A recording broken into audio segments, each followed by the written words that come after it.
বহু হাজিরা হজে যাবে, আমাদের দেশের সুদখোরেরাও হজে যাবে, ঘুষখোরেরাও হজে যাবে, পাবলিকের টাকা মেরে দিয়ে বেগম পাড়ায় যারা বাড়ি বানায়, ওই আপনার সুইস ব্যাংকে যারা টাকা পাচার করে ওরাও হজে যাবে।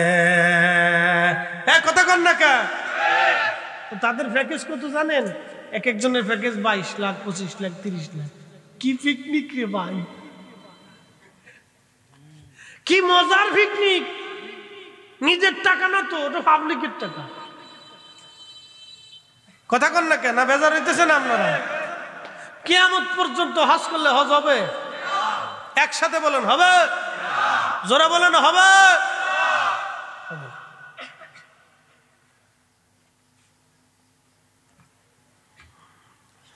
বন্ধু খুব মনোযোগ দিয়ে,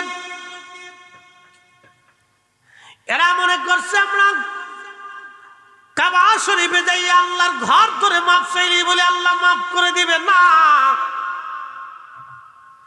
খোদার দরবারে ক্ষমা পাইতে হলে, হজ কবুলিয়াত হতে হলে আপনাকে হালাল রুজি লাগবে। হালাল রুজি ছাড়া, হালাল খাবার ছাড়া হজ কবুল হবে না। একটা কথা আপনাদের কাছে বলে দিয়ে যাই, কেউ যদি ঘুষ খাইয়া গরুর গোশত কিনে না খায়, তাহলে গরুর গোশত আর শুয়োরের গোশতের মধ্যে কোনো তফাৎ? একসাথে বলেন, বড়ুর আবাসী জোরে বলেন।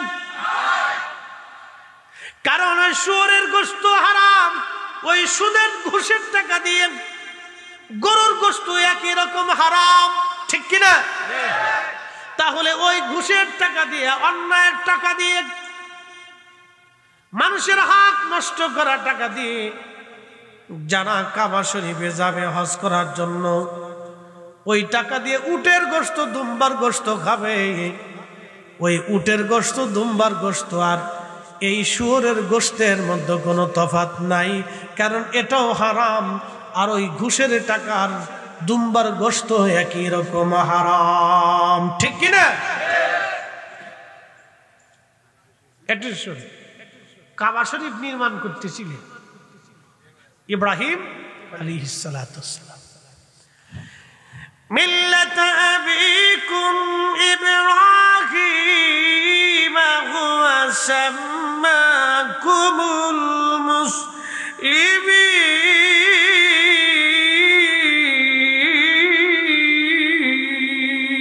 আল্লাহু আকবার। হযরত ইব্রাহিম মিল্লাতের বাবা, মিল্লাতের বাবা, মুসলিম মিল্লাতের পিতা। তিনি আমাদের মুসলিম মিল্লাতের পিতা। বর্তমান ফিলিস্তিনে ওনার পবিত্র মাজার। ওই যে বাইতুল আকসা নিয়ে ইসরায়েলের সাথে আমাদের 75 বছর ধরে জিহাদ চলতেছে। বাইতুল আকসা আসলে কিন্তু আপনারা জানেন না, ইসরায়েলের মূল টার্গেট কিন্তু বাইতুল আকসাকে নিজেদের কবজায় নিয়ে যাওয়া। ওদের কিন্তু বসতি উদ্দেশ্য না, রাষ্ট্র উদ্দেশ্য না, ওদের উদ্দেশ্য হলো বাইতুল আকসা আমরা নিয়ে নিব। ইসরায়েল দাবি করে এই বাইতুল আকসার মালিক হলো ইহুদিরা। ইসরায়েলের সাথে আছে পশ্চিমা খ্রিস্টান। পশ্চিমা যারা আছে তারাও দেখবেন তাদেরও টার্গেট হলো এই বাইতুল আকসা দখল করতে হবে ইসরায়েলকে দিয়ে। কিন্তু বড় আফসোস, মানবতার তাগিদে আজকে আমেরিকার বড় বড় ইউনিভার্সিটির ছাত্রছাত্রীরা ইসরায়েলের বিপক্ষে, ফিলিস্তিনের পক্ষে তারা স্লোগান দেয়। কিন্তু দুঃখের বিষয় হলো সত্য, আরব দেশের কোন ইউনিভার্সিটির ছেলেরা মেয়েরা ইসরায়েলের বিরুদ্ধে, ফিলিস্তিনের পক্ষে স্লোগান দেওয়ার সাহস পায় না। কারণ ওরা যদি আন্দোলনে বের হয় তাহলে মধ্যপ্রাচ্যের আমির রাজারা তাদের গর্দান কেটে ফেলবে। তার মানে বোঝা গেল মধ্যপ্রাচ্যের যতগুলি আমির আছে সব কয়টাই ইহুদিদের। আসতে বলুন কেন, জোরে বলেন। যেই শস্য দিয়ে ভূত তাড়াবেন ওই সরিষার ভিতরে ভূত ঢুকছে। হ্যাঁ ঠিক আছে কোনটা? ওদের দেশের মৌলবীরা আমরা দেশের তারাবি 8 রাকাত বানানোর জন্য লাগিয়ে একবারে কুত্তা পাগল হয়ে গেছে। এই কথা বলেন, এটা শাহজালালের জমিন, শাহপরানের জমিন, শাহ মাকদুমের জমিন, শাহ আলী বাগদাদির জমিন, আউলিয়া کرامের জমিন, 12 আউলিয়ার জমিন, 360 আউলিয়ার জমিনে আব্দুল ওহাব নজদির এজেন্ডা দেশে বাস্তবায়িত হতে দেওয়া হবে না। হাত উঁচা করে বলেন ঠিক না বেঠিক? নারে তাকবীর, নারে রিসালাত, আহলে সুন্নাত ওয়াল জামাত, হযরত মাওলানা জহিরুল ইসলাম ফরিদী সাহেব। ওরা এসে আমার দেশে 8 টাকার তারাবি করে লাগে, বুকের উপর হাত বাঁধাইয়া ঈদের নামাজে 12 তাকবীর দিয়ে সমাজে ভেজাল বাঁধানোর জন্য। কি কথা কর না কেন? শাহজালাল কি ইসলাম ভুল রানছিল? হ্যাঁ, শাহজালাল রাহিমাহুল্লাহ যেটা এনেছে এটাই ঠিক। কি কথা কর না কেন? 100% পিওর এনেছে। আর ওরা আনছে আমির উমরাদের বানানো।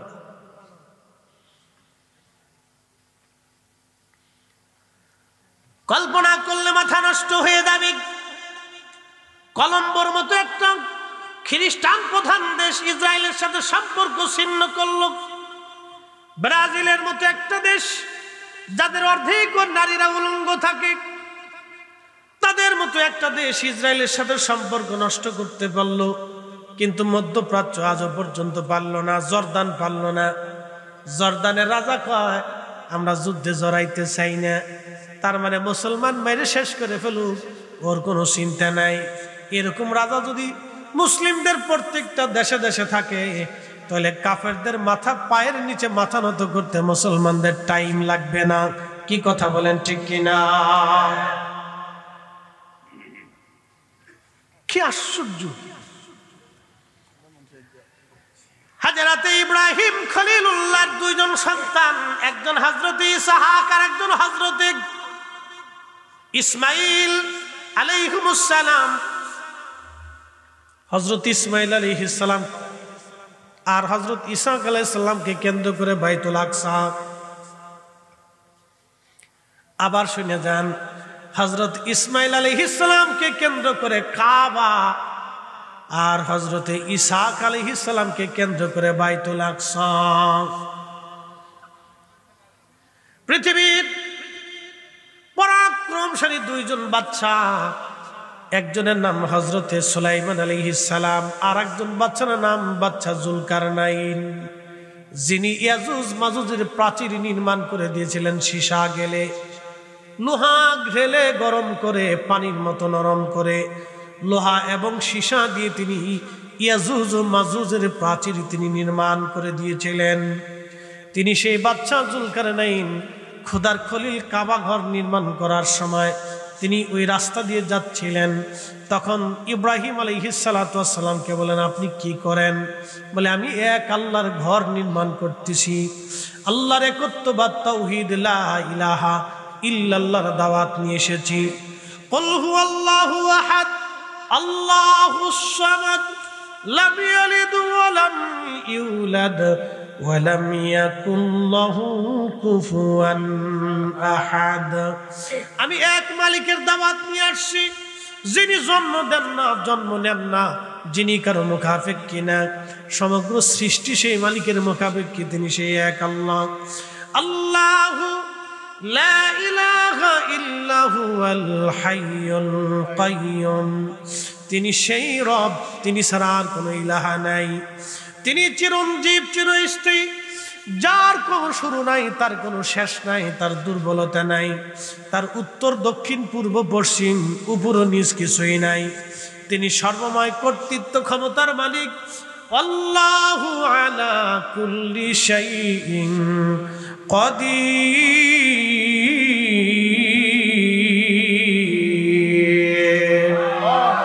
তুমি রহমান, তুমি মেহেরবান, তুমি রহমান, তুমি মেহেরবান।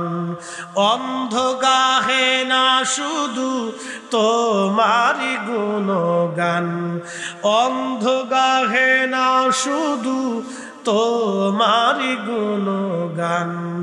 বুঝেও বুঝে না তবু শান তুমি রহমান তুমি মেহেরবান, তুমি রহমান তুমি মেহেরবান। এই ইয়াজুজ মাজুজ পৃথিবীর ভয়ঙ্কর একটা প্রাণী, মানব আকৃতির দানবেরা পৃথিবী ছড়িয়ে যাবে। এই একটু টোনটা কমাই দাও, যেটা বাড়ি দেয় বারবার। সারা পৃথিবী ছড়িয়ে যাবে, ঠিক আছে, সারা দুনিয়া ছড়িয়ে যাবে এই ইয়াজুজ আর মাজুজ। ভূমধ্য সাগর, আরব সাগর, এই সমস্ত নদী নালা, ফোরাত আর টাইগ্রিস, যত নদী আছে পৃথিবীর সব নদীর পানিগুলি এরা খেয়ে শেষ করে ফেলবে। তাহলে বুঝেন তো কি পরিমাণে জাতি আসবে। সেই জাতিকে ঠেকানোর জন্য যিনি প্রাচীর নির্মাণ করেছিলেন তিনি বাদশাহ জুলকারনাইন। তিনি কাবার পাশ দিয়ে যান, আর এমন সময় হযরত ইব্রাহিম খলিলুল্লাহকে বলেন, আপনি কিসের দাওয়াত দেন? বলে, আমি এক আল্লাহর দাওয়াত দিই। আর আমি ইব্রাহিম খলিলুল্লাহ, আল্লাহর বন্ধু।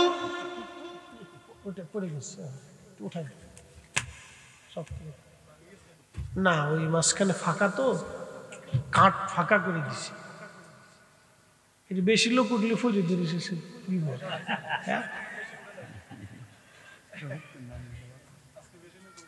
বিপদ না? শেষে পাবলিক দেখে খোদার গজব স্টেজে যায় পড়ছে, আর এক জ্বালার জ্বালা।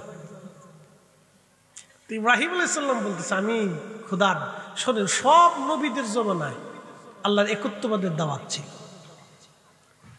আল্লাহ কয়জন? আল্লাহর আগে কেউ আছে? পরে কেউ থাকবে? এই সব নবীদের জমানায় একই দাওয়াত ছিল। কিন্তু সব নবীর জমানায় দাওয়াত একটাই ছিল, কিন্তু নবীদের বেলায় আইসা কালেমার শেষ অংশে একটু ভিন্নতা আসছে। লা ইলাহা ইল্লাল্লাহ ইব্রাহিমু খলিলুল্লাহ, লা ইলাহা ইল্লাল্লাহ মূসা কালিমুল্লাহ, লা ইলাহা ইল্লাল্লাহ ঈসা রূহুল্লাহ, লা ইলাহা ইল্লাল্লাহ মুহাম্মাদুর রাসূলুল্লাহ সাল্লাল্লাহু আলাইহি সাল্লাম। তবে একটা কথা মনে রাখবেন, সব নবী যখন নবী নাই, আমাদের নবী সবার আগে নবী, সমগ্র সৃষ্টির আগে নবী। রাসূল করিম সাল্লাল্লাহু আলাইহি সাল্লামের হাদিস আছে, ওয়া আন আবি হুরায়রা রাদিয়াল্লাহু আনহু قال قال رسول الله صلى الله عليه وسلم كنت اول النبيين في الخلق واخرهم في البعث هذا حديث صحيح الاسناد। আল্লামা ইমাম ইবনে কাসির আল বিদায়া আন নিহায়া দ্বিতীয় খণ্ড আমর জুহানের কিসসার একটা ঘটনা, এই ঘটনার পাঠে আলোচনা করতে যায় হাদিসের পিছনে যায় লেখছেন, হাদা হাদিসুন সহিহুল ইসনাদ। এই হাদিসের সনদটা খুবই মজবুত। প্রিয় রাসূল বলছেন, সমগ্র সৃষ্টির প্রথমে আমি নবী, আমি নবীর আগে সৃষ্টিতে কোনো নবী ছিল না, আমি নবীর পরে সৃষ্টিতে কোনো নবী হবে না। আজকে যারা বুকে হাত গুজে নামাজ পড়ে, যাদের শায়েখ মৌলবীরা বলে রাসূল 40 বছর বয়সে নবুয়ত পাইছে, তার আগে নবী ছিলেন না, এগুলি ডাহা মিথ্যা কথা, এগুলি ডাহা মিথ্যা কথা। এগুলি যারা বিশ্বাস করবে তারা ঈমান থাকবে না, ঈমান নষ্ট হয়ে যাবে। কথা বলেন ঠিক না?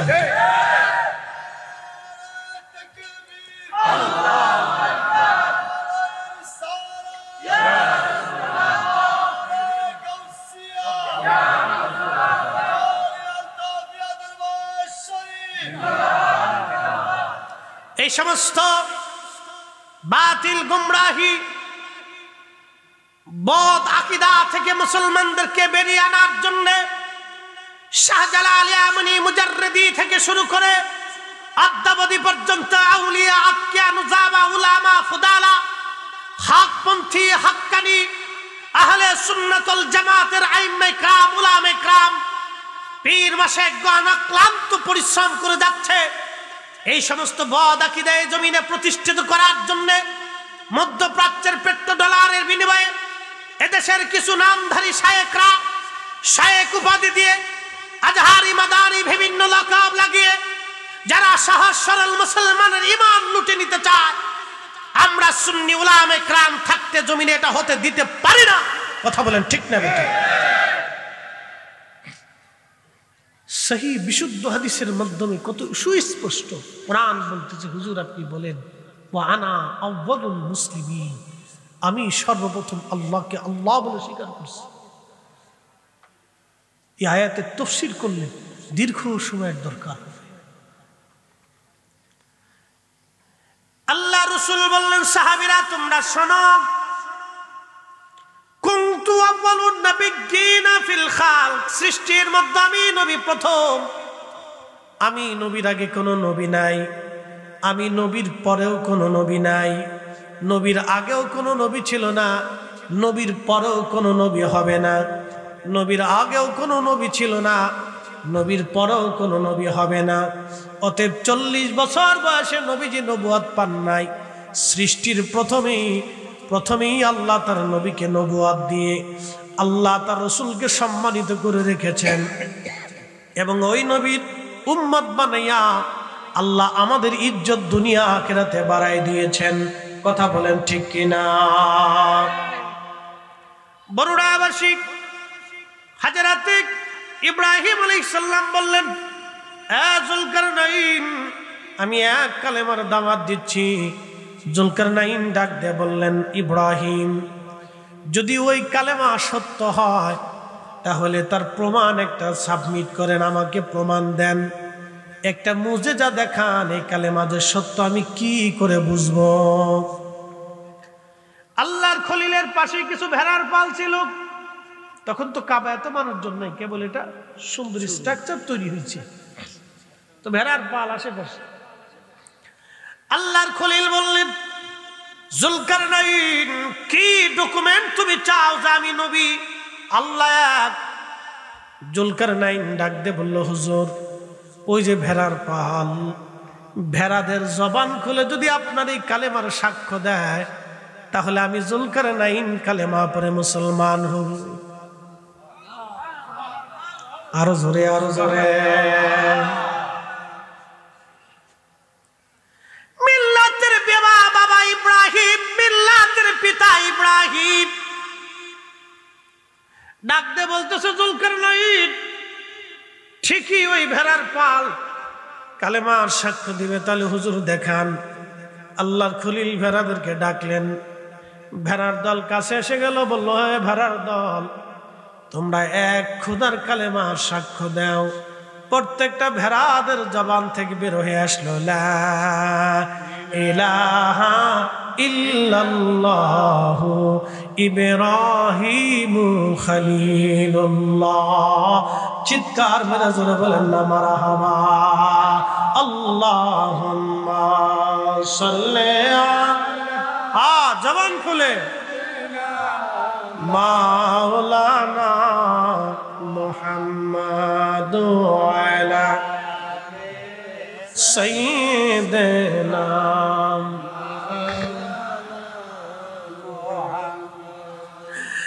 বরুড়াবাসী সেই দিন বাচ্চা যুলকারনাইন কালেমা পড়ে মুসলমান হলেন। তিনি সেই প্রথম জমিনের বাচ্চা যিনি মুসলমান। পৃথিবীর এমন কোন ইঞ্চি মাটি নাই যে ইঞ্চি মাটির বাদশাহী আল্লাহ তাকে না দিয়েছিলেন। তিনি পৃথিবীর একবারে পূর্ব প্রান্তের কোনায়, বর্তমান হিসাব অনুযায়ী জাপান এবং রাশিয়ান এই আলটা বেল্ট কৃষ্ণ সাগর অঞ্চল দিয়ে একবারে কোনাকুনি, শুধু এখানে বরফ, আপনার কি বলে, শুধু বরফ আর বরফ পরে। সাধারণত এই অঞ্চলে মানুষজন যায় না।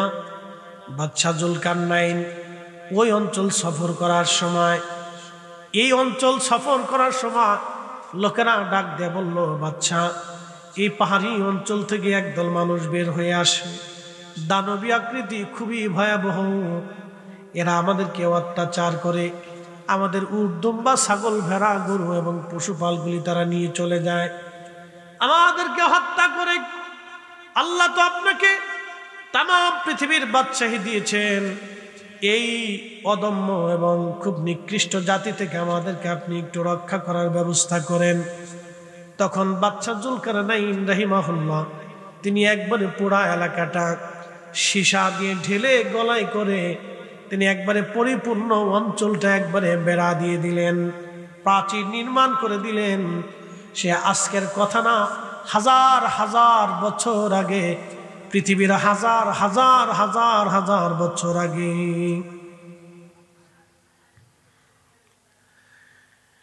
তিনি ছিলেন আল্লাহ ভীরু একজন বাদশা। দুনিয়ার ভিতরে দুইজন জমিনে বাদশা মুসলমান সারা পৃথিবী, আর দুইজন কাফের বাদশা ছিল সারা পৃথিবীর কাফের বাদশা। একজনের নাম বাদশা নমরুদ। এই নমরুদ ইব্রাহিম আলাইহিস সালামের জমানার, বিরাট বড় লম্বা হায়াত ছিল তার। আল্লাহর সাথে পাল্লা দিতে গেল, খোদার সাথে যুদ্ধ করার জন্য সে প্রস্তুতি নিল। ইরাকের বাগদাদ ছিল তার রাজধানী। সারা পৃথিবী থেকে কোটি কোটি কোটি কোটি স্বর্ণ সে জোগাড় করলো। আল্লাহর সাথে সে যুদ্ধ করবে। আমার মালিক, আমার মাওলা তার বিরুদ্ধে যুদ্ধ করার জন্য বিরাট অস্ত্র পাঠান নাই, আল্লাহ শুধুমাত্র মশা পাঠাই দিলেন। মশা, এই যে মশা পৃথিবীতে আসলো, আর কোনোদিন মশা যায় নাই, কোনোদিনও মশা যাবে না। এ দেখবেন মশার বিভিন্ন কালার আছে, বিভিন্ন রং আছে, বিভিন্ন গ্রুপ আছে। রক্তের গ্রুপ অনুযায়ী মশা আপনার কামড়াবে। যার এ positive, B positive, A B positive, A B negative, O negative, A negative রক্ত যাদের আছে, ওই রক্ত অনুযায়ী মশা তারে কামড়ায়। সব মশা সবাইরে কামড়ায় না। আচ্ছা বলেন তো, মশা রক্ত পরীক্ষা করার জন্য কি ল্যাবে যায়? এ আমার দিকে তাকান। মশা রক্ত পরীক্ষা করার জন্য, গ্রুপ নির্ণয় করার জন্য কি কোনো ল্যাবে যায়? এই মশার এই রাডার দিছে কি? না না, একসাথে বলেন না, কে দিছে? কে দিয়েছে? আজকে থেকে মশার এই রাডার দিছে না, মশারের সৃষ্টির প্রথম থেকে রাডার দিয়ে পাঠাই দিছে। তুই সবাই কামড়াবি না, তোর এ বি পজিটিভ ভাগ করে দিছি, এ পজিটিভ, ও নেগেটিভ, ও পজিটিভ। মশারে আল্লাহ ভাগ করে দিছে যে তুই ওরে কামড়াবি, তুই ওরে ধরবি, ওরে খাবি, ওরে খামছি। এই যে মশারে রাডার আল্লাহ দিয়ে দিল বিনা বিদ্যায়, বিনা মেডিকেল কলেজে হসপিটালে পড়াশোনা করা লাগে নাই, জীবনে কোনোদিন কোনো ল্যাবে যায় ভর্তি হইতে হয় নাই। আল্লাহ প্রত্যেকটা মশার ব্রেনের ভিতরে মেধা রব্বে করিম দিয়ে দিল। সেই রবের নাম কি? আল্লাহ। সেজদা হবে কার? আল্লাহ। আইন চলবে কার? বিধান মানব কার? এবং তার রাসূলের আইন মেনে জীবন পরিচালিত করতে। আপনারা কুত্তা চেনেন? 50 কিলোমিটার দূর থেকে কুত্তার নাকে ঘ্রাণ আসে। গরু মারছে কোন জায়গা, বিয়ে বাড়ি কোন জায়গা, দাওয়াত চলে কোন জায়গা, রান্না করে কোন জায়গা। একসাথে বলবেন আল্লাহু আকবার। কুত্তারে এই বিদ্যা দিছে কে? আল্লাহ। জীবনে কোনোদিন কোনো মেডিকেল কলেজে তার ভর্তি হইতে হয় না। যদি দেখেন আপনি আপনাদের এলাকার মাসি শকুন, যদি আপনি দেখেন এই শকুন গরু মরে গেল, শকুন আসে, যদি এখন শকুনের পাল নষ্ট হয়ে গেছে, মরা পাওয়ার সঙ্গে সঙ্গে শকুনের রাডারে ফোন চলে যায়। কে তারে ফোন করলো, কে তারে চিঠি লেখলো, কেউ দিল না। কাক দেখবেন চলে আসে, কেউ তারে দাওয়াত দিল না কিন্তু চলে আসলো। এগুলি রাডার আল্লাহ রাব্বুল আলামিন তারে দিয়েছেন। একটা পাখির নাম হুদহুদ। হযরত সুলাইমান আলাইহিস সালামের রাজ দরবারে এই পাখিটা গোয়েন্দাগিরি করত। এই পাখিটা গোয়েন্দা প্রধান ছিল হুদহুদ পাখি। হুদহুদ পাখির একটা ক্ষমতা আল্লাহ দিয়েছিলেন, ও আকাশ দিয়ে উড়ে যাওয়ার সময় জমিনের দিকে তাকানোর পরে জমিনের কত ফিট নিচে পানি আছে এবং খনিজ সম্পদ আছে এটা হুদহুদ বলে দিতে পারত, যেটা বর্তমান বিজ্ঞানের পক্ষেও দুরূহ ব্যাপার হয়ে গেছে। বিজ্ঞান এখনো পারে না কোথায় খনিজ সম্পদ আছে, গবেষণা করে বহু কষ্ট করার পরে তারা বের করে।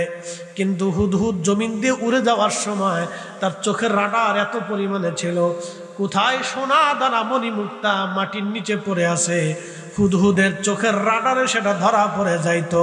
একবার জোরে বলা যাবে আল্লাহু আকবার। এই হুদহুদকে যিনি পাওয়ার দিলেন তিনি আল্লাহ। আল্লাহ ওয়ালিদের একটা চোখ দিয়ে থাকে, বরুড়াবাসী ওলিদের আল্লাহ একটা চোখ দিয়ে থাকে। এই চোখের মাধ্যমে আল্লাহর ওলিরা তাম পৃথিবী দেখতে পায়। এই চোখের মাধ্যমে আল্লাহর ওলিরা মুরিদের খবর নিতে পারে। এই চোখের মাধ্যমে আল্লাহর ওলিরা আসমান জগৎ দেখতে পায়। এই চোখের মাধ্যমে আল্লাহর ওলিরা জমিনের নিচে দেখতে পায়। চিৎকার মেরে জোরে বলেন আল্লাহু আকবার। হযরত ওমর রাদিয়াল্লাহু আনহু মদিনায় খুতবা পড়ে, নেহানদের যুদ্ধ চলে। হযরত ওমর রাদিয়াল্লাহু আনহুর চোখের রাডারে ধরা পড়ে গেল। যুদ্ধের ময়দানে সেনাবাহিনী বিপদের মধ্যে পড়ে গেছে। পার্শ্ববর্তী বিরাট বড় পাহাড়। হযরত ওমর প্রধান সেনাপতিকে বলেন, ইয়া সারিয়াল জাবাল আল জাবাল, ও সেনাপতি পাশে পাহাড়, পাহাড় দেখো। হযরত ওমর রাদিয়াল্লাহু আনহুর আওয়াজ সুদূর মদিনার থেকে নেহওয়ানদের যুদ্ধের ময়দানে 300 মাইল দূরে। যিনি পৌঁছাইলেন তিনি আমার আল্লাহ। আজ থেকে 100 বছর আগে অনেকের বিশ্বাস করতে কষ্ট হতো, কিন্তু আজকে মোবাইলের জমানায় বিশ্বাস করতে কোনো কষ্ট নাই। এই বরুড়া থেকে আমার হ্যালো শব্দটা আমেরিকা পৌঁছাইতে মাত্র 1 সেকেন্ডও সময় লাগে না। বিজ্ঞান যদি আমার কথায় আমেরিকা পৌঁছাইতে 1 সেকেন্ড সময় না লাগে, তাহলে আমাদের দুরুদ ও সালাম মদিনায় পৌঁছাইতে সময় লাগে না। কি কথা কন না কেন? আর আমাদের দুরুদ সালাম গুলি শুনতে মদিনাওয়ালার সময় লাগে না। যাদের বিশ্বাসও এখনো মজবুত হয় নাই, তারাই আবার দাবি করে আমরা বিরাট বড় হক্কানি। হক্কানি বললে হক্কানি হওয়া যায় না। টুপি মাথায় দিয়ে ঘুরলেই হক্কানি হওয়া যায় না। জুব্বা গায়ে দিয়ে ঘুরলেই হক্কানি হওয়া যায় না। পাগড়ি মাথায় দিয়ে রাস্তায় হাঁটলে হক্কানি হওয়া যায় না। মসজিদে সেজদায় পড়ে থাকলে হক্কানি হয় না। হক্কানি হয় ইমানে আকীদায়, হক্কানি হয় হুব্বে রাসূলে। কথা কোন ঠিক কিনা? কষ্ট হচ্ছে আপনাদের? না, বুঝতে কি কোনো অসুবিধা হচ্ছে? বেশি রাগ করবো না, ভয় নেই। এমনি কাজ বাজের দিন ধান কাটা চলতেছে, বৃষ্টি বাদল মোটামুটি ভালোই, ঠান্ডা মান্ডা পড়ে একবারে আল্লাহ পরিবেশ তৈরি করে দিচ্ছে। আজকে খুব সুন্দর পরিবেশ। এত সুন্দর পরিবেশে ওরা একবারে ফ্যানটাও দিচ্ছে না। হুজুর মরে যাক, অসুবিধা নেই। তো আজকে ঠান্ডা যেতে পড়ছে, তাহলে ফ্যান দিব না। যাই হোক, তারপরেও পরিবেশ মাশাআল্লাহ, আল্লাহু আকবার, আল্লাহর অনেক বড় দয়া। ও শুকরিয়া আদায় করে শেষ করার সুযোগ নেই। তো সেই ইয়াজুজ মাজুজ খুব মারাত্মক এই দল। বুঝতে পারতেছেন যে সারা পৃথিবীর পানি খাইয়ে শেষ করে দিবে, মানুষ মাইরিয়ে একবারে জমিন পরিষ্কার করে দেবে, উট দুম্বা গোড়া গাদা যা আছে খাইয়ে দিয়ে একবারে শেষ করে দিবে, সাবার করে দিবে ইয়াজুজ মাজুজ। এক নিকৃষ্ট প্রাণী। এই নিকৃষ্ট প্রাণীদের জন্য প্রাচীর নির্মাণ করেছিলেন বাদশা জুলকারনাইন। ইব্রাহিম আলাইহিস সালামের জমানা, ইব্রাহিম আলাইহিস সালামের আগে থেকে, বহু আগে থেকে বাদশা ছিল নমরুদ। তারিখে আসছে, তার বয়স ছিল 1000 বছর। কেউ বলছে 1000 বছর পৃথিবীতে বাসছে, কেউ বলছে 400 বছর ধরে আল্লাহ তার জুতা দিয়ে লাঠি দিয়ে পিটিয়েছে। একসাথে কইলেন আল্লাহু আকবার। কত বছর ধরে পিটিয়েছে? 400 বছর ধরে আল্লাহ তার জুতা দিয়ে লাঠি দিয়ে পিটিয়েছে। মশায় তারে কামড়াইছে। কি এক শাস্তি আল্লাহ দিল দুনিয়াতে। দুনিয়াও সুখ নাই। এজন্য আল্লাহর সাথে যারা পাল্লা দেয়, সুদ ঘুষ খাইয়া মানুষের ক্ষতি করে দিয়ে, অন্যায় করিয়া যারা সম্পদ রুজি করে রুটি করে, আল্লাহর কসম করে বলতেছে তাদের সুখ নাই। কথা কন না কা? কি নাই? সুখ নাই। খোঁজ নিয়ে দেখেন, বাজ্যে খোঁজ নিয়ে দেখেন, সুখ নাই। ফুলা হলো বোতল সার মুড়ি। ফুলা কোন সার মুড়ি? বোতল সারে চিনছেন নি আপনারা? মদ মদ মদ। ফুলা হয়েছে বোতল সার মুড়ি। বোতল দুটো টান দিয়ে বাপের একটা বিয়াই ভালো আছেন, বিয়াই।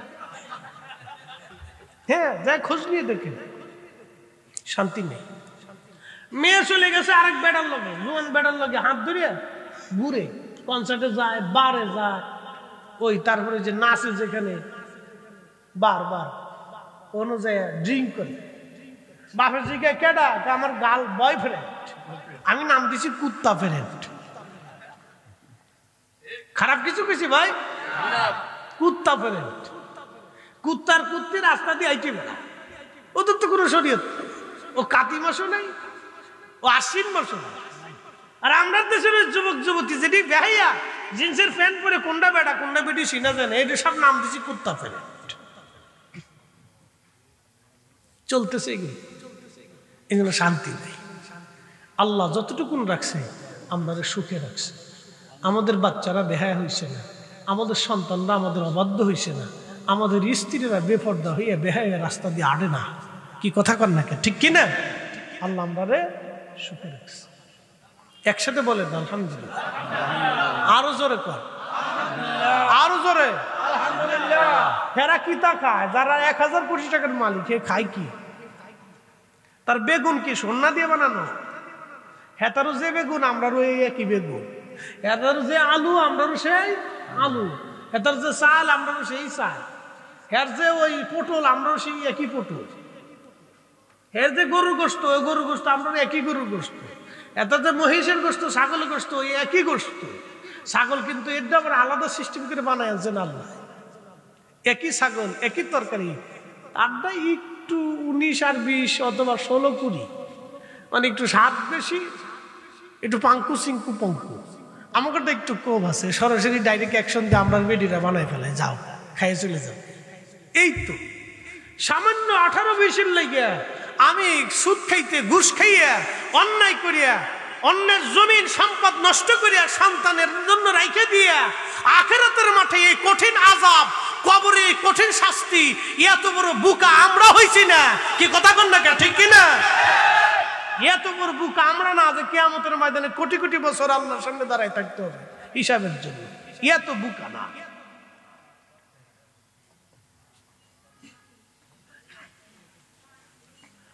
প্রিয় উপস্থিতি,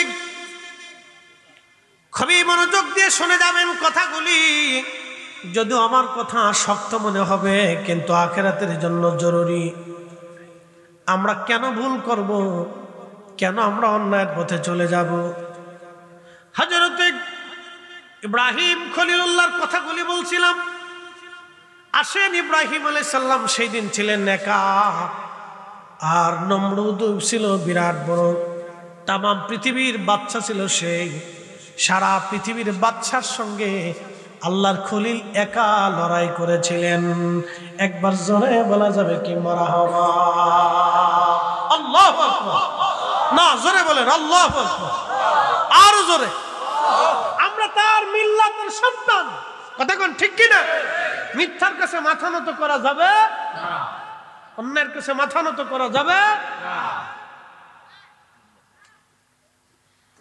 আমরা তার মিল্লাতের সন্তান, তিনি একা ছিলেন। বিরাট বড় বাদশা নমরুদ, সারা পৃথিবীর বাদশা, তিনি একা। ইব্রাহিম আলাইহিস সালাম ও দেশের সবচেয়ে বড় মূর্তি আল্লাহর খলিল তিনি কোরাল দিয়ে ভেঙে ফেললেন। পাশের 2টা মূর্তির সঙ্গে কোরাল ঝুলায় রাখলেন। লোকেরা আসলো মেলার থেকে, এসে দেখতেছে আমাদের মন্দির ভাঙ্গা। কে ভাঙলো রে? বলতেছে ইব্রাহিম ছাড়া আর কেউ না, সে তো মন্দিরে যায় না, পূজা অর্চনা করে না। আল্লাহর খলিলকে ডেকে নিয়ে যাওয়ার পরে নমরুদ জিজ্ঞেস করলো, ইব্রাহিম তুমি কি এই প্রতিমা ভেঙেছ? আল্লাহর খলিল হিকমতের মাধ্যমে একটা জবাব দিয়ে বললেন, নমরুদ আমাকে জিজ্ঞেস করছো কেন? যেই মূর্তিগুলির কাঁধের মধ্যে কুড়াল ঝোলানো আছে, সেই মূর্তিগুলির জিজ্ঞেস করো কে ভাঙছে। আল্লাহর খলিলকে ওরা জবাব দিল, দেখো ইব্রাহিম ওই মূর্তিগুলি কি আর কথা বলে? আল্লাহর খলিল বললেন, মনে হয় ওরাও ভাঙতে পারে। ওরা বলল, ওরা তো মূর্তি, ওরা পাথর, ওরা কি করে বড় মূর্তিটাকে কুড়াল দিয়ে ভাঙবে? ওরা তো নড়তে চড়তে পারে না, ওদের হাতে তো কোনো শক্তি নাই। আল্লাহর খলিল জবাব দিলেন, ও আমার কওম, তোমরা নিজেরাই বলতেছো ওই মূর্তির কোনো শক্তি নাই, ক্ষমতা নাই, তারা কুড়াল দিয়ে বড় মূর্তিকে ভাঙতে পারে না, তাহলে তোমরা কেন তার সামনে মাথা নত করে থাকো বলো? আল্লাহু আকবার জোরে বললেন। তোমরা তাহলে কেন এই মূর্তির সামনে, পাথরের সামনে, গাছের সামনে, মাছের সামনে, সূর্যের সামনে, এই আগুনের সামনে বিরাট বড় পাহাড় দেখেছো, পাহাড়ের সামনে বিরাট বড় গাছ দেখেছো, গাছের সামনে, গরুর সামনে তোমরা কেন মাথা নত করে থাকো? ওরা বলতেছি এত কথা বুঝি না, তুমি যেহেতু আমাদের ধর্মে আঘাত করেছো তাহলে তোমাকে আর বাঁচিয়ে রাখা যাবে না। আল্লাহর খলিল বললেন হাসবুনাল্লাহু নি'মাল ওয়াকিল নি'মাল মাওলা ওয়া নি'মান নাসির।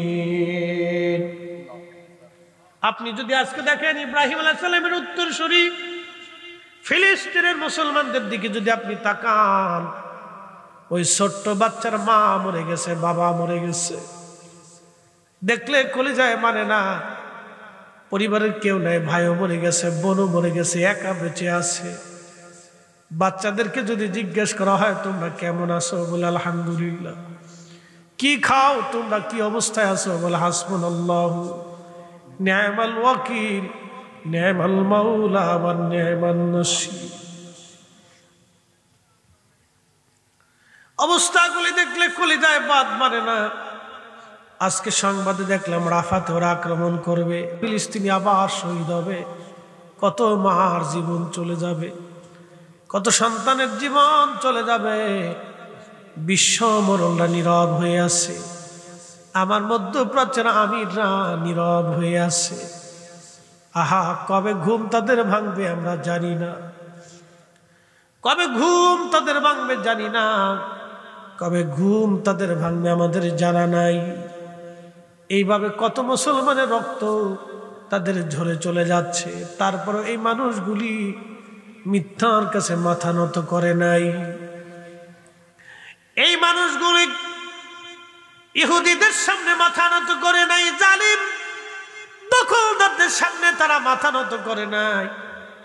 আমার দেশের নারীরা যখন বোরকা ছাড়া থাকে, অর্ধ উলঙ্গ হয়ে রাস্তায় বের হয়, তখন ফিলিস্তিনের নারীরা বোরকা পরে শহীদ হয়ে যায়। সন্তানকে হসপিটালে চোখের সামনে সন্তান ছটফট করে শহীদ হয়ে যাচ্ছে, মার তখন হেজাব খুলে না, বোরকা ছাড়ে না। আমার ফিলিস্তিনের নারীরা বোরকা ছাড়ে না, হেজাব খুলে না। আর ঠিক তখনই আমার দেশের নারীরা বোরকা পরে না, হেজাব পরে না। আপনি যদি তফাৎ দেখেন, বিরাট বড় তফাৎ। ওই জমিন সাইয়্যিদুনা ইব্রাহিম আলাইহিস সালামের জমিন, আমাদের মিল্লাতের বাবার জমিন। ওই জমিনে ঘুমিয়ে আছেন সাইয়্যিদুনা ইব্রাহিম আলাইহিস সালাম। হাজার হাজার বছর ধরে তিনি ঘুমানো ওই ফিলিস্তিনে ঘুমিয়ে আছেন ইব্রাহিম আলাইহিস সালাম। ওখান থেকে তিনি কাবাতে যাইতেন। ওনার দ্বিতীয় স্ত্রী হযরত হাজরা আলাইহিস সালাম এবং ছোট্ট সন্তান ইসমাইল আলাইহিস সালামকে তিনি দিয়ে পাঠাইলেন সুদূর কাবাতে, কাবা শরীফে তিনি পাঠিয়ে দিলেন। অনেক বড় লম্বা ইতিহাস। কাবাতে পাঠিয়ে দেওয়ার পরে হযরত ইব্রাহিম আলাইহিস সালাম এক মশক পানি, কিছু খেজুর হযরত হাজরা আলাইহিস সালামের কাছে দিয়া গাছের নিচে বসাই দিয়া সন্তানকে রেখে, কলিজার টুকরায় একটা মাত্র সন্তান। বুঝতেই পারছেন, ৮০ বছর পরে আল্লাহ একটা সন্তান দিলেন। ৮০ বছর পরে আল্লাহ একটা সন্তান দিলেন। ৮০ বছর পরে একজন বাবা সন্তান পাওয়ার পরে খোদার হুকুমে ওই সন্তানকে তিনি কাবাতুল মুকাররমাতে দিয়ে যখন রওনা করলেন, হযরত হাজরা আলাইহিস সালাম পিছন দিক থেকে তিনি জুব্বা টেনে ধরলেন, ধরে বললেন, স্বামী হে, খোদার খলিল আমার, বিজবন এই অঞ্চলে আপনি রেখে যাচ্ছেন, কোনো গাছ তরুলতা পাতা নাই, খেজুর বাগান নাই, জনমানবহীন শূন্য একটা নির্জন প্রান্তর, একেবারে প্রান্তরে রেখে যাচ্ছেন, নিজের ইচ্ছায় না আল্লাহর হুকুমে। কল্পনা করেন তো একজন বিবির জন্য সময়টা কত বড় কঠিন। আর একজন স্বামীর জন্য এই সময়টা কত কঠিন। আল্লাহর খলিল আর পিছনের দিকে তাকান না। হাজরা আলাইহিস সালাম জুব্বা টেনে ধরে বললেন, আল্লাহর খলিল একটু দয়া করে বলে যান, আপনার নিজের ইচ্ছায় না আল্লাহর হুকুমে রেখে যাচ্ছেন। ঠিক তখনই হযরতে আল্লাহর খলিল ডাক দিয়ে বলেন, হাজেরা রে, এত বছর পরে আমি আমার কলিজার টুকরা সন্তানকে আর প্রিয়তমা স্ত্রীকে এখানে রেখে যাচ্ছি আমার ইচ্ছায় না, এটা স্বয়ং আমার আল্লাহর বিধানে, আল্লাহর হুকুমে রেখে যাচ্ছি। আল্লাহু আকবার। ঠিক তখনই হযরত হাজরা আলাইহিস সালাম তখনই উচ্চারণ করলেন, হাসবুনাল্লাহু নি'মাল ওয়াকিল নি'মাল মাওলা ওয়া নি'মান নাসির। স্বামীরে, আল্লাহর হুকুমে যেহেতু রেখে যাচ্ছেন আপনি, তাহলে এই জমিনে আমার চিন্তা করা লাগবে না, আমাদের ফয়সালা যিনি করবেন তিনি আল্লাহ। চিৎকার মেরে জোরে বলেন আল্লাহু আকবার। আমাদের রিজিকের ফয়সালা করে কে? একসাথে বলেন কে? কে? তাহলে সুদ খাবো, জোরে বলেন, সুদ খাবো, ঘুষ খাবো, অন্যের জমি দখল করব, অন্যের সম্পদ মেরে দেব, এই কথা মনে রাখবেন। আল্লাহর খলিল রওনা হয়ে গেলেন। বহু দূরে যাওয়ার পরে তিনি পিছনের দিক তাকায় দেখলেন আর তাদেরকে দেখা যায় না। তখনই তিনি কাবার দিকে ঘুরে যে হাত বাড়াইলেন, 2 হাত। বুখারী কিতাবুল আম্বিয়ার মধ্যে আসছে 2 হাত তুললেন আল্লাহর দরবারে। আল্লাহর খলিল 2 হাত তুলে আল্লাহর দরবারে দোয়া শুরু করলেন। খোদার খলিল 2 হাত বাড়াই দিলেন কাবার দিকে ঘুরে এইভাবে, আল্লাহ তোমার হুকুমে আমার সন্তান, আমার বংশধরকে এখানে রেখে যাচ্ছি, আল্লাহ তুমি জমিনটা আবাদ করে দাও, তাদের জন্য তুমি উত্তম রিজিকের ফয়সালা করে দাও, আর তাদের জন্য উত্তম আহারের পানীয়র ব্যবস্থা তুমি করে দাও। অনেক বড় লম্বা ইতিহাস। ওই যে সাফা মারওয়া, ইন্নাস সাফা ওয়াল মারওয়াতা মিন শাআইরিল্লাহ। এই সাফা মারওয়া পাহাড় আল্লাহর নিদর্শন। এই পাহাড় আল্লাহ তৈরি করলেন। এই যেখানে বসায় রাখলেন গাছ, এই গাছের নিচে হযরতে হাজরা আলাইহিস সালাম সন্তানকে রেখে, পানি নাই, পানি শেষ হয়ে গেল, পানি খুঁজতে লাগলেন তিনি। একবার সাফায় দৌড়ায়, আবার মারওয়াতে দৌড়ায়, একবার সাফা যা আবার মারওয়া যায়। এই জন্য হজ অথবা উমরাতে গেলে সাফা মারওয়া দৌড়াদৌড়ি করা লাগে। এটা আল্লাহ ওয়াজিব করে দিয়েছেন, আল্লাহ পাক আমাদের জন্য বাধ্যতামূলক করে দিয়ে দিলেন। এমন সময় জিবরাইল আলাইহিস সালাতু ওয়াস সালাম হযরত ইসমাঈল আলাইহিস সালামের পায়ের কাছে যাইয়া, আমার মালিক আমার আল্লাহ হুকুমে জিবরাইল আলাইহিস সালাম পা দিয়ে আঘাত করলেন। পা দিয়ে আঘাত করার সঙ্গে সঙ্গে জমিন ফেটে ফেটে পানি বের হতে লাগলো। হাজেরা দৌড়ে এসে দেখতেছে ইসমাইলের পায়ের কাছ থেকে পানির ফোয়ারা বের হয়ে আসে। ইসমাইল আলাইহিস সালামকে সরাইয়া তিনি এই পানিটার চারপাশে বের দিতে লাগলেন। যতই উঁচা করেন ততই উঁচা হয়, যতই উঁচা করেন তত উঁচা হয়, পানি খালি উঠতেই থাকে, উঠতেই থাকে। পানি উঠতে উঠতে একেবারে কুয়া পরিপূর্ণ হয়, জমজম, অর্থ থামো থামো থামো। আল্লাহর খলিলের মা হাজরা আলাইহিস সালাম এই জমজম পানিটাকে তিনি বললেন, থামো থামো থামো, জম জম জম। তিনি উচ্চারণ করার পরে পানি বন্ধ হয়ে গেল। যদি তিনি পানি বন্ধ না করতেন, ওই সময় থামতে না বলতেন, তাহলে আজও পর্যন্ত ওই পানির ফোয়ারা থেকে একবারে নদী প্রবাহিত হয়ে যাইত। বন্ধুগণ, কিন্তু একটা আশ্চর্যের বিষয় হলো সত্য, এই কুয়ার নিচ থেকে পানি উঠানো হয় সব সময়ের জন্য, মেশিন দিয়ে উঠানো হয়। একটু লিয়ারও নিচেও যায় না, উপরেও আসে না, একই রকম থাকে। আমাদের দেশের পানিগুলি, টিউবওয়েলের পানিগুলি দেখবেন আপনি লিয়ার নিচে চলে যায়। এই যে প্রচন্ড গরমে লিয়ার নিচে চলে গেছে, 10 হাত পানি নিচে চলে গেছে। আবার বর্ষাকালে পানি আবার উপরের দিকে উঠে আসবে, কিন্তু জমজমের পানি নিচেও যায় না, উপরেও আসে না। হাজার হাজার কোটি কোটি টন আর মন পানি উঠানো হয়, একটা সেকেন্ডের জন্য পানি কমে না। চিৎকার মেরে জোরে বলেন আল্লাহু আকবার। এই পানি আর শিফাউল লিন্নাস, মানুষের জন্য শেফা। এই পানি যারা পান করবে তাদের জন্য শেফা। এই পানি বসে পান করা জায়েজ না, এই পানি দাঁড়ায় পান করতে হয়। কেবলামুখী হয়ে বিসমিল্লাহর সাথে এই পানি দাঁড়ায় পান করবেন। জমজমের পানি যতই দাঁড়ায় পান করেন লিভারে কিডনিতে সমস্যা হবে না, কিন্তু এই নরমাল পানি দাঁড়ায় পান করলে লিভার কিডনির সমস্যা হতে পারে। একটু বুঝে তারপরে যাবে।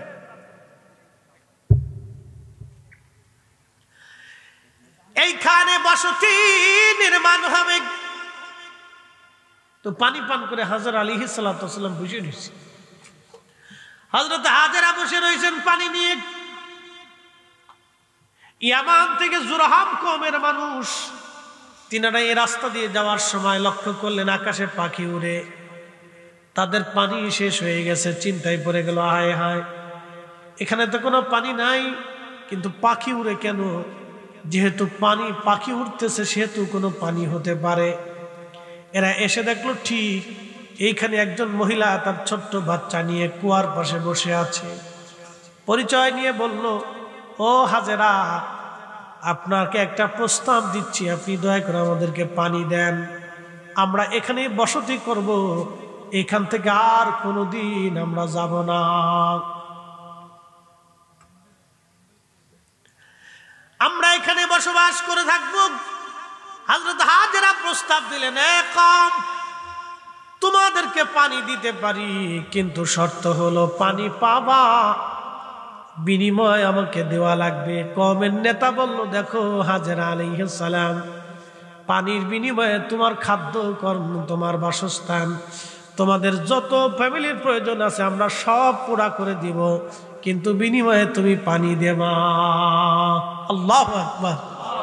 চিন্তা করতে পারছেন, এই যে আবাদ শুরু হলো কাবা, এই কাবা, আজকের কাবা দেখেন কোটি কোটি মানুষ, আহা কত খাবার এখানে, কত ফল ফ্রুট, কত নামি দামি জিনিস। পৃথিবীর হায়ার এডুকেটেড পারসন, জ্ঞানী বিজ্ঞানী, রাজা বাচ্চারা কত যুগ যুগ ধরে এই কাবার সামনে যায় মাথা নত করবে। কথা কন নাকি, ঠিক কিনা? এইখানে যে ধন্যা ধন্য ক্ষমার আশায় কত পাপী, কত ওলি, কত আবদাল, কত কুতুব, কত গাউস, কত মুজাদ্দিদ, পৃথিবীর সেরা সেরা বড় বড় উলামাগণ এই কাবা শরীফে এইখানে এসে মাথা নত করে আল্লাহর দরবারে ক্ষমা ভিক্ষা চাইতে লাগে।